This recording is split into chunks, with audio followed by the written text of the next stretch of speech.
पैगंबर मोहम्मद सल्लल्लाहु अलैहि वसल्लम का जन्म मक्का 571 में हुआ। आपके पिता का नाम अब्दुल्लाह और माता का नाम आमिना था। छोटी उम्र में ही आप यतीम हो गए।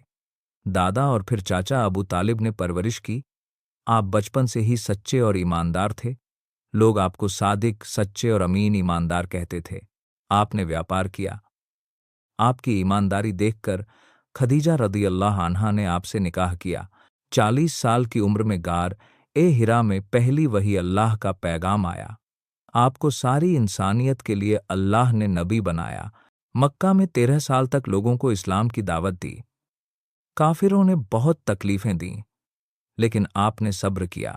जुल्म बढ़ने पर अल्लाह के हुक्म से मदीना हिजरत की। वहां इस्लामी समाज और भाईचारे की बुनियाद रखी। मदीना में नमाज, रोज़ा, इंसाफ और बराबरी की शिक्षा दी। कई जंगें भी हुईं, मगर आपने हमेशा अमन और इंसाफ को तरजीह दी। 8 हिजरी में बिना लड़ाई के मक्का फतह हुआ। आपने दुश्मनों को माफ कर दिया। यह आपकी रहमत और अच्छे अखलाक की बड़ी मिसाल है। 10 हिजरी में आपने हज विदा किया और उम्मत को अहम नसीहतें दी। 11 हिजरी में मदीना में आपका इंतकाल हुआ। उम्र 63 साल थी। पैगंबर मोहम्मद सल्लल्लाहु अलैहि वसल्लम की पूरी जिंदगी इंसानियत के लिए रहमत, अमन और हिदायत है।